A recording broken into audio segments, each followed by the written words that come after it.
রক্তক্ষরণ আপনাদের হয়েছে, আমাদের হয়েছে। আমরা রাজপথে দীর্ঘ 2-3 মাস আপনাদের সাথে ছিলাম।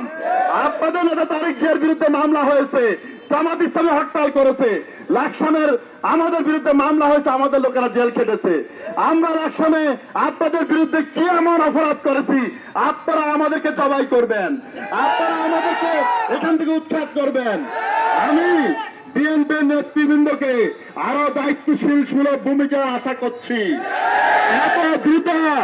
এত দ্রুত অতীতে ভুলে যাবেন না, এত দ্রুত অকৃতজ্ঞ হবেন না। এই আপনাদের সাথে জোট করার কারণে আমাদের নেতৃবৃন্দকে জেলখানা গিয়ে ডিজিএফআই এনএসআই বলেছিল আপনারা শুধু বিএনপি থেকে বেরিয়ে আসুন, সকলকে মুক্তি দিব। আমাদের 11 জন নেতা কেউ জেলখানায় স্বাভাবিকভাবে, কেউ ফাঁসিতে জীবন দিয়েছে, তবু আপনাদের সাথে প্রতারণা করে নাই। আর আপনাদের এখন এই উদ্ধত্ত বক্তব্য আমাদেরকে মর্মাহত করেছে। এই সম্প্রীতির লাকসাম, শান্তির লাকসাম, জাতীয় রাজনীতির সব নেতিবাচক এজেন্ডা লাকসামে বাস্তবায়ন করতে যাবেন না।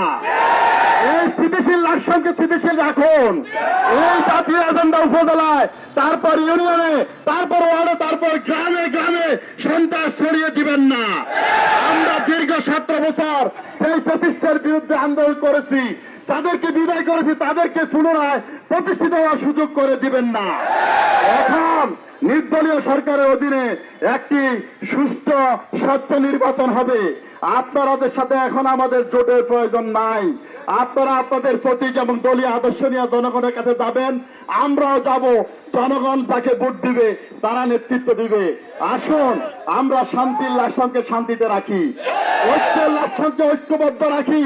আমরা এখানে সব ধরনের রাজনৈতিক হিংসা হানাহানি থেকে চাঁদামুক্ত, সন্ত্রাসমুক্ত, সম্প্রীতিযুক্ত একটি লাকসাম প্রতিষ্ঠায় দৃঢ় বক্তব্য ব্যক্ত করে এই কথা বলে আমার বক্তব্য শেষ করছি। আসসালামু আলাইকুম।